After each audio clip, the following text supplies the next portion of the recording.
This video and its contents are for adult collectors. RDO1 is known for a few things, and one of the biggest things it is known for is bringing back vehicle combiners. These were the first vehicle-based combiners that we had gotten since G1, and I want to go about these guys, talk about them today, and see what makes them so memorable and so good and perfect follow-ups to those G1 combiners. Now, I've done an entire video on Rail Racer before, going through him, a whole video review, but right now I want to talk about why this is a fantastic sequel to the Beast Wars combiners. Yeah, we're going to talk about Magnaboss and Tripredacus for a minute here. Obviously, the biggest comparison to be made is that all three of them are three-piece combiners. Tripredacus being made out of 3 insects, Magnaboss being made out of a bird, elephant, and lion, I think. Whereas Rail Racer is made out of 3 trains. We got Midnight Express, Rapid Run, and Rail Spike. The other big thing that Rail Racer has in common with those is that he is an all-in-one combiner, meaning he has no combiner kibble aside from his weaponry. It makes him very interesting, but there is also something else that this guy does that the others don't. When we think about combiners in the typical fashion of like a Gestalt and of the G1 lens, it's normally 1 torso guy and then 4 limb bots. But whenever it comes to other combiners, like in the Beast era, we really get a mixed bag with those 3-piece ones.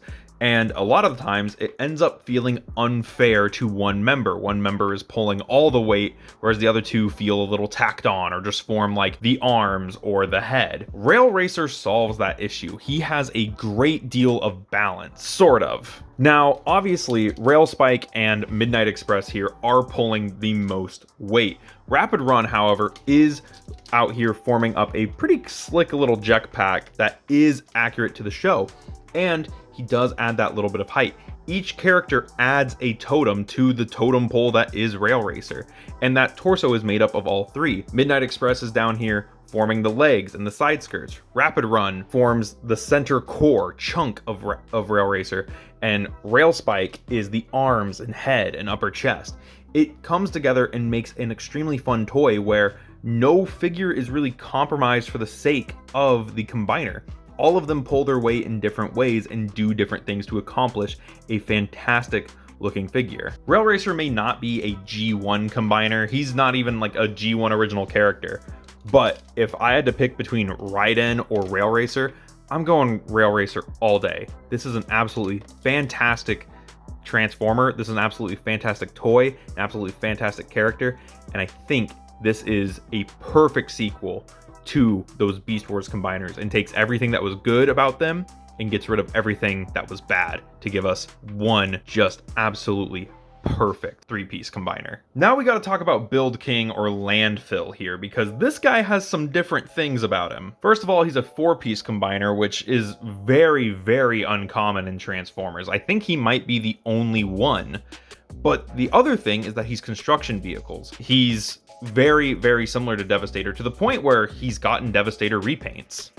But unlike Devastator, Landfill here is much like Rail Racer, an all-in-one, but he's also kind of a perfect evolution of what the G1 combiners are supposed to be. You see, the main deal with G1 combiners is they are a center torso bot and then a group of bots who can form either an arm or a leg, so that way they can scramble city and do that thing. Wedge forms the torso every time. And if we remove him from Landfill, we can see this core section here. Each member of Landfill that is not Wedge is able to rotate around on this core and either form a set of arms or a leg, meaning that almost by definition, Landfill is Scramble City compatible. Not only that, he feels very purposefully designed that way, and obviously he has to be, but unlike the trains, who totally could have had a similar thing or had a 4th member to do this, and this could have been the 3-piece combiner,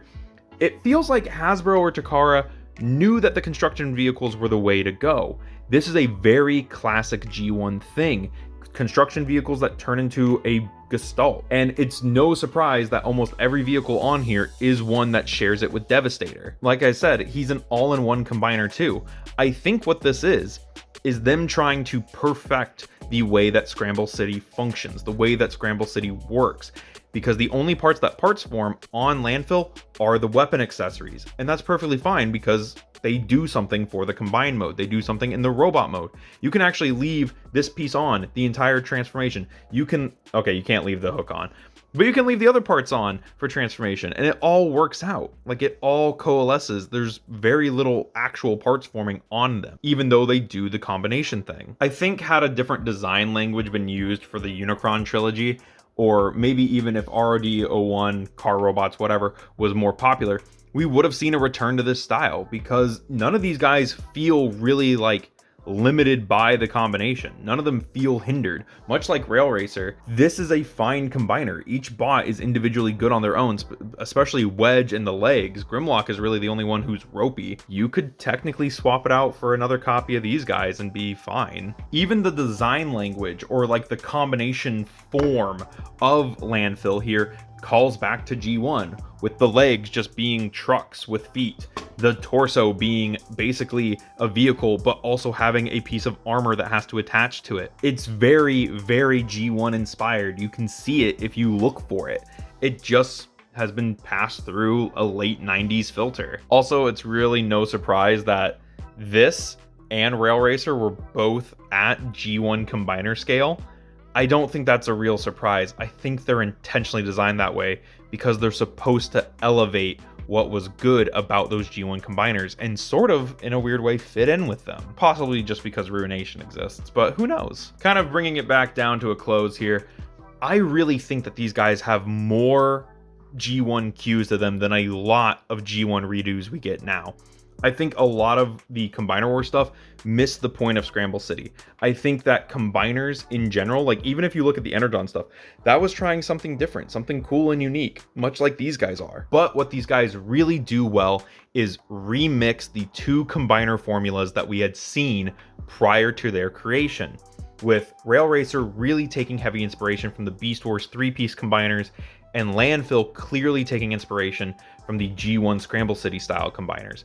I think that makes these guys very fun and very interesting to look at from a toy design aspect, especially now that we've seen a new version of Metasaur who doesn't do the Scramble City thing. And we've also had Combiner Wars and what we would get only a few years after these guys with the Energon combiners. Or it's just me trying to glaze RID01 more than I already do and impose thoughts that aren't actually there. With all that said, thank you guys so much for watching. Let me know what you think about this video in the comments below. Don't forget to check out the support links in the description, and I'll see you in the next one. This has been Bots Obsession.